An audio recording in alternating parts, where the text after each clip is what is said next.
군집성 흑자증 또는 편측성 흑자증 또는 일측성 흑자증 또는 부분 편측성 흑자증, 말만 들어도 어려운 진단명인데요. 이러한 흑자증으로 인한 치료를 고민하고 계신가요? 제가 이번 영상에서는 이러한 군집성 흑자증의 치료를 알려드리겠습니다.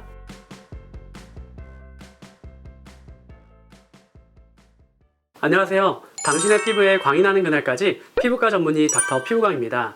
요즘 다양한 색소에 대한 고민으로 저희 병원을 찾아주시는 분들이 많은데요. 오늘은 난치성 색소 질환 중에서도 군집성 흑자증이라고 하는 질환에 대해서 한번 알아보겠습니다. 먼저 군집성 흑자증의 뜻을 한번 알아볼게요. 말 그대로 군집성은 군집을 이루는 혹은 모여있는, 무리를 짓는 이런 뜻이라고 생각을 하시면 되고요. 흑자증은 흑자가 한두 개가 아니라 여러 개가 모여서 병증을 이룬다, 이렇게 생각을 하시면 됩니다. 즉 흑자와 같은 색소 질환이 여러 개가 모여서 군집을 이루는 양상으로 나타나는 질환입니다. 이 군집성 흑자증은 보통은 태어날 때부터 가지고 태어나거나 아니면 아주 어린 시기에 발생하게 됩니다. 또는 늦게 발생하는 경우에는 10대 중반까지도 발생이 가능합니다.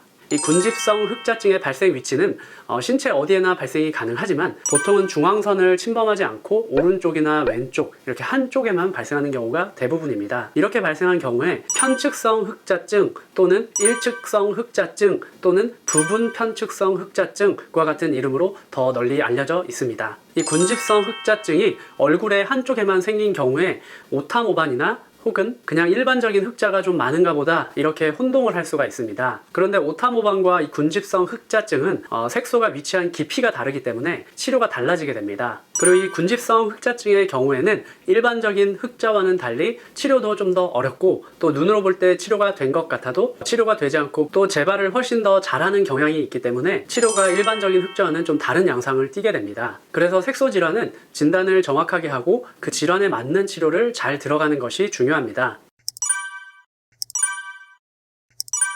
군집성 흑자증의 치료에 대해서 이제 알아볼 텐데요. 이 군집성 흑자증의 치료는 아직까지 표준 치료법이라고 할 만한 어떤 치료가 정립되어 있지는 않습니다. 다양한 치료 방법들이 시도가 되고 있고 문헌에서도 보고가 되어 있는데요. 현재까지 널리 보고되어 있는 방법으로는 엔디아그 레이저 중에 532 나노미터 파장을 이용한 치료 방법이 있고요. 또 엔디아그 레이저의 1064 나노미터 파장을 이용한 치료 방법도 보고가 되어 있습니다. 이 532 나노미터 파장을 이용하게 되면 색소 부위가 일시적으로 좀 진해지면서 부스럼이 않고 혹은 전체적으로 넓게 딱지가 않게 되고, 그래서 일시적으로 기존의 색소보다 더 진해지고 더 지저분하게 보일 수가 있습니다. 그래서 한 1, 2주 정도 일상생활에 불편함이 있을 수 있겠고요. 또 1064 나노미터 파장을 이용하는 경우에는 이렇게 딱지가 생기지는 않기 때문에 일상생활의 불편함을 최소로 하면서 치료를 할 수는 있습니다. 저는 532 나노미터를 이용해서 딱지가 생기는 방식과 또 1064 나노미터를 이용해서 토닝을 하는 방식을 다 다양하게 치료를 해보았는데요. 제가 여러 가지로 해본 결과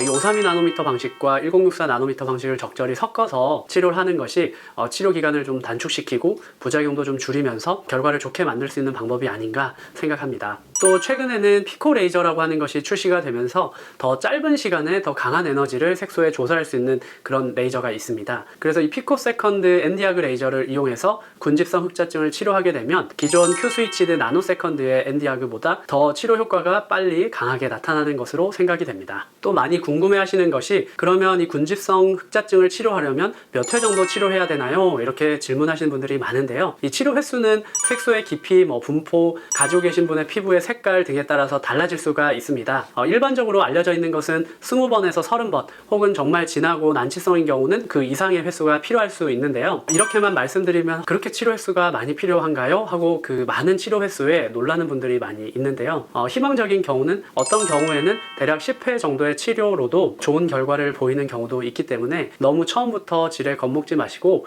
피부과 전문의와 상담해 보시기 바랍니다. 또 치료 간격의 경우에는 치료자마다 좀 달라질 수 있지만 저희 경우에는 보통 1주에서 2주 정도 간격으로 치료를 진행하게 됩니다. 또 군집성 흑자증이 일반적인 흑자보다 치료가 어렵다고 알려져 있는 이유가, 이게 눈으로 볼 때는 좀 많이 밝아졌는데 거기서 치료를 중단하게 되면 아주 쉽게 재발하는 특성을 가지고 있습니다. 그래서 재발을 굉장히 잘한다는 이런 특성 때문에 치료가 어렵다고 알려져 있는데요. 그런데 이제 피부 진단기로 봤을 때 깊은 층에 숨어있는 색소까지 밝아지게 없어진 게 확인이 되면 이런 경우에는 재발 가능성이 매우 낮습니다. 그래서 눈으로 볼 때 좀 좋아졌다고 임의로 치료를 중단하지 마시고요. 피부과 전문의와 상의하시면서 피부 진단기로 사진을 찍었을 때 깊은 곳에 있는 색소까지 잘 제거가 되었는지를 확인하시는 것이 중요하겠습니다. 또 치료를 하시는 과정 중에 햇볕을 많이 보시거나 하면 그 자리에서 색소가 더 진해지거나 또는 치료 반응이 떨어질 수 있기 때문에 야외에 나갈 때는 선크림을 잘 발라주시고 뿐만 아니라 모자나 다른 추가적인 차단 수단을 사용해서 자외선을 잘 차단해 주시기 바랍니다.